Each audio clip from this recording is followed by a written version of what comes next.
मैं विनती करती हूँ कि बहुत गहन चिंतन की आवश्यकता है, क्योंकि ये मेरे देश का युवा ही मेरे देश का भविष्य होगा। ये किस लड़ाई की बात कर रहे हैं बच्चे? अपने भविष्य की लड़ाई करते करते ये किस बात पर उतर आए? बहुत इस विषय पर गहनता से चिंतन करने की आवश्यकता है। अभी हाल ही में ऑल इंडिया सैनी सेवा समाज द्वारा राष्ट्रीय अध्यक्ष श्री दिलबाग सिंह सैनी जी व संगठन महामंत्री राजकुमार भाई जी द्वारा फरवरी में एक मुहिम चलाई गई थी, परिवार बचाओ समाज बचाओ।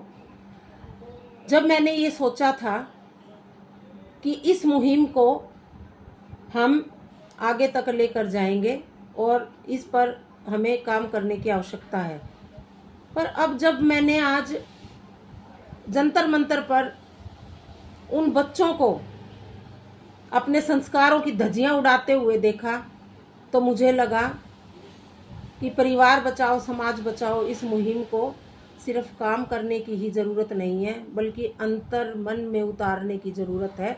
हमें प्रत्येक एक एक पेरेंट्स को, एक एक माँ बाप को, एक एक अभिभावक को हमें ये सोचने की आवश्यकता है कि यदि मेरा परिवार ही नहीं बचेगा तो मैं कहाँ से समाज बचाऊंगी, कहाँ से मैं देश बचाऊंगी।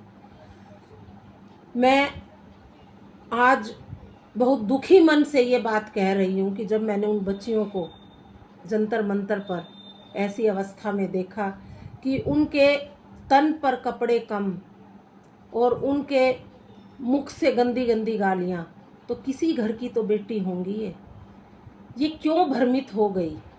इस पर गहन चिंतन करने की आवश्यकता है। थोड़ा राजनीति से हटकर सोचो, हर चीज़ को राजनीति से मत जोड़ो। ये जो मेरा युवा, ये जो मेरा जैन जी पथभ्रष्ट हुआ है, इसको हम और आप मिलकर पुनः अपने संस्कारों को इनके अंदर स्थापित करके एक ऐसे राष्ट्र का निर्माण करने की आवश्यकता है हम सबको, जो हमारा युगों से चला हुआ हमारे संस्कार और हमारी संस्कृति आ रही है। कहीं ना कहीं इसका कारण हम माँ बाप ही हैं, जो हमारे बच्चे पथभ्रष्ट हुए हैं, वरना क्या मजाल किसी का बच्चा पथभ्रष्ट हो जाए।